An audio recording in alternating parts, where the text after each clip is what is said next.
Love created me and you like itself. Love holds no grievances. What's good, fam? We made it to lesson 84 of A Course in Miracles.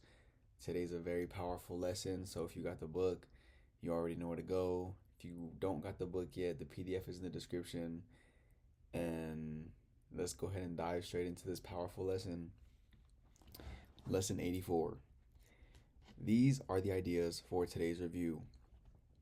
67. Love created me like itself. I am in the likeness of my Creator.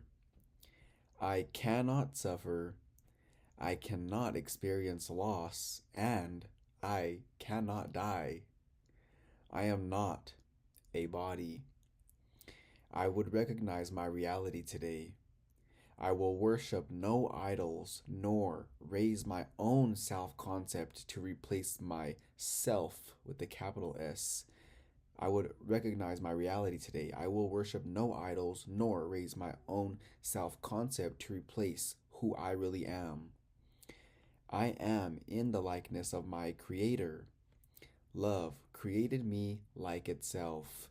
Now, before we continue, the analogy that we've used when we were actually at this lesson, because remember, today's a review lesson of these two ideas, but when we actually did lesson 76, if you go back to that lesson, you'll remember that we discussed that love created me and you like itself. Light created me and you like itself, meaning we are love, we are light, we are created in the image of God, of our Creator and our source. And this is so because remember the analogy that we used when we did this lesson. If I have quarters, right? I have a handful of quarters, and you are asking me for a penny or a nickel or a dime, I can't give you none of those things. I only have quarters to give, meaning whenever I give someone whatever I have, they're going to have a quarter. Now, my whole point for mentioning that analogy is God can only give what he has. He can only extend what he is, meaning he can only extend love and light and everything that he is while creating. He can only extend what he has. God cannot extend judgment because God does not have judgment. God cannot extend fear because God does not have fear. God can extend love because that is what God is. That is what all that is. That is what source is. That is what me and you have originated from. Me and you are all of these amazing attributes. We are not these bodies. It is only whenever we worship idols and raise our own self-concept to replace who we really are, which is what we've been doing our whole lives. Me and you are the self with the capital S. This is as God created us, love and light, and we fell asleep to that, and we created this tiny little self-concept over here, aka this body. We created this idea of who we really are. We created this over here, and miscreated would be a better word. We miscreated, and we now believe that we're this tiny little separate individual from the rest of the world in this body, and we're born one day and then we die one day and we're no longer here and we're gone forever, and maybe we don't even understand what happens after we're out of this body. But that's all the confusion that comes along with creating a self-image, aka the ego, that doesn't understand anything because you created apart from God. You created apart from your knowingness of truth and love. And whenever you create out of this state of mind, then you're not really creating at all, because you can't create what is not, meaning you can make images that cause you to perceive worry and doubt and fear, but those are of our own making. We made worry and doubt and fear, and whenever we're feeling those emotions, is an indicator letting us know that we are not perceiving the situation that is occurring right now that is causing us to feel this way.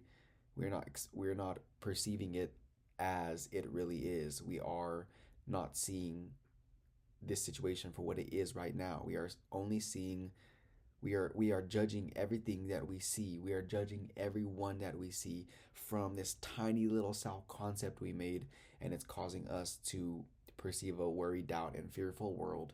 Now, today we are being reminded that we are created in the image of pure positive source energy, of God, of the universe, or whatever it is that works best for you. But just know whatever we call that power that me and you are an extension of does not matter, because us calling it whatever we desire to call it does not change the fact of what that is, and it does not change who me and you are. And let's be glad today that although we made this little ego for ourselves and we made this tiny little self concept, that cannot change who me and you really are, which is the self with the capital S. So let's go ahead and continue, but just remember that God cannot create unlike himself, meaning you are you are perfect. I am perfect, and there is and never has been and never will be anything wrong with us. You might find these specific forms helpful in applying the idea. Let me not see an illusion of myself in this. As I look on this, let me remember my Creator. My Creator did not create this as I see it. This situation that appears fearful, God did not create it as I see it. Therefore, I am seeing falsely. I am not seeing at all.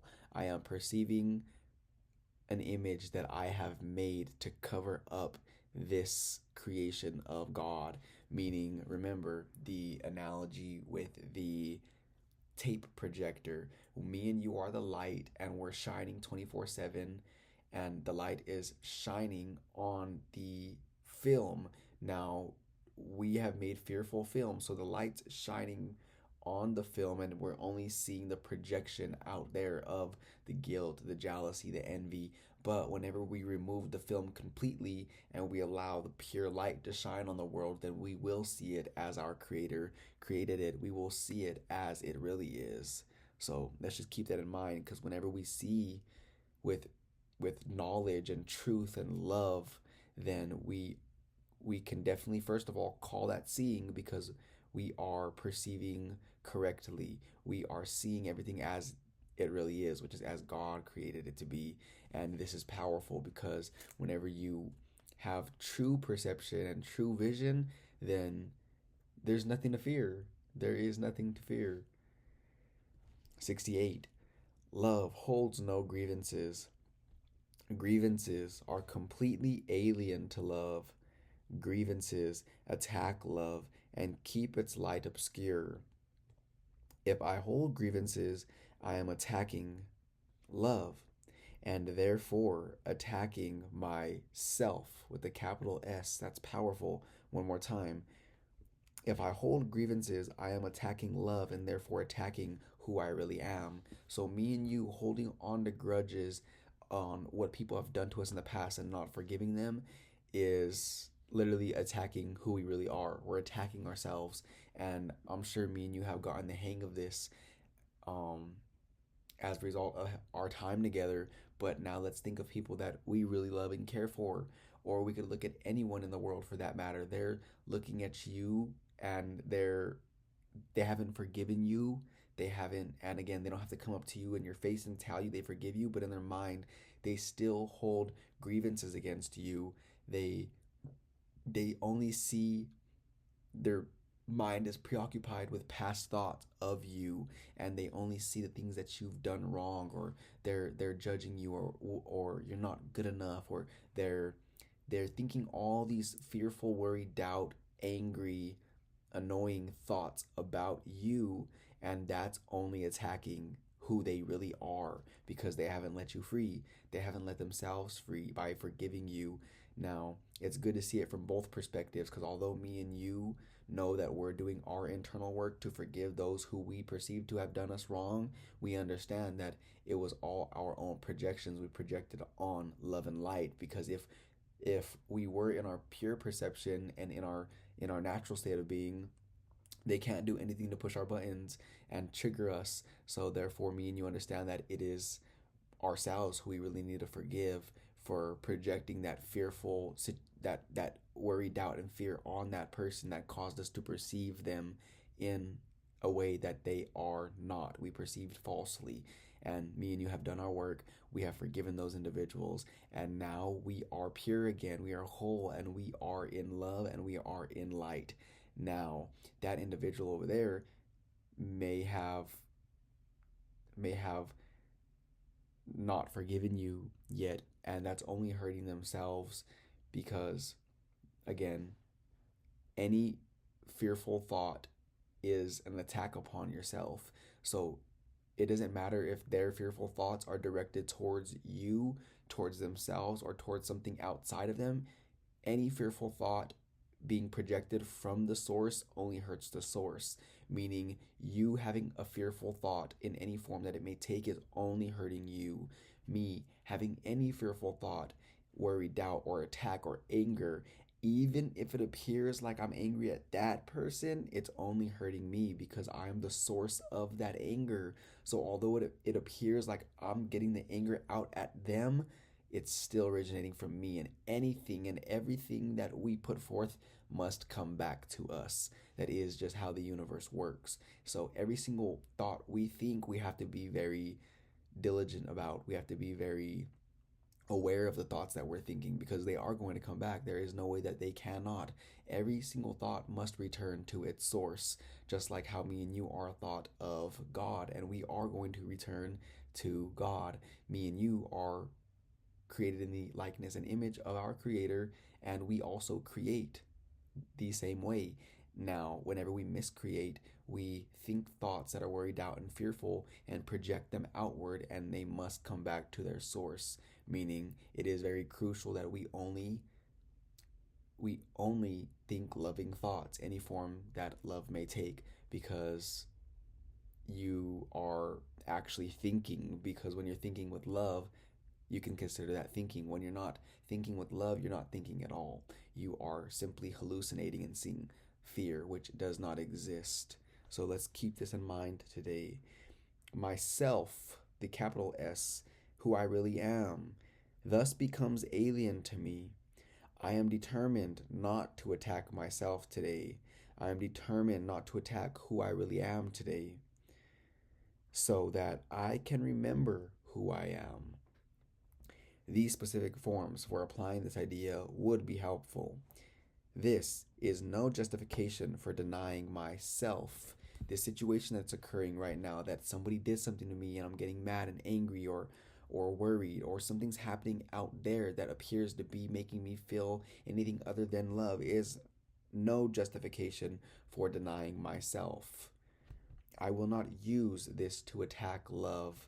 I will not use this person getting angry at me to attack love, because I am love, God is love, and that person over there is love as well. Meaning, if we're not perceiving love in any given moment, we are not perceiving correctly. We are viewing an image that we have made that we're projecting outward, and it's being reflected back to us. That's what this world is doing. It's reflecting back to us our beliefs about ourselves. And when we know that, and we don't just think that's conceptual, but we really know that whatever I think about anyone else or anything else is really reflecting back to me what I believe about a part of myself, because God created me and them and all that is, meaning we are all one here. And if I am looking at something out there with fear, I am really looking at an aspect of who I really am with fear, and there can be no division underneath oneness. There can be no division, meaning when I see everything as love, it is whole and united. And whenever I see something out there that appears fearful, I just divided my mind because they are a part of me. And the only way I will feel at peace is if I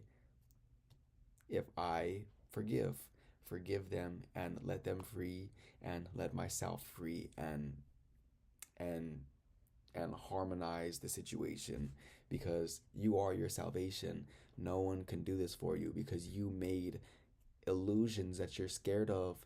I made illusions that I'm scared of. I made images that I projected out there on the world, and I'm afraid that they are going to come back at me. And again, we don't say these words, but that's exactly what's happening on a level deep below our awareness. That's what's happening. Me and you, not knowing any of this information up until now, have been projecting all of our fears out there, judging everyone we come across. And we may not use that word, but that's exactly what we're doing. We're looking at all their flaws so that way we can justify how we're better, or we're looking at how they are better than us so that way we can justify why we're not good enough. And now we're not seeing correctly. We're not seeing it all. We are simply perceiving images of our own making, and now we're afraid that all those projections are going to come back and get us. And it's not so. They can't do nothing. They are of your making, and only your belief in them makes them real. Only my belief in my worry, doubt, and fearful thoughts makes them real. But whenever I release them by forgiveness, then I will set myself free. And again, no one can do that for me. Only I can do that for me. These specific forms for applying this idea would be helpful. Okay, so we have this is no justification for denying myself. I will not use this to attack love, and let this not tempt me to attack myself. Now, this was a very powerful lesson. Let's make sure to really focus on these thoughts today, these intentions today. Let's keep these on our minds today.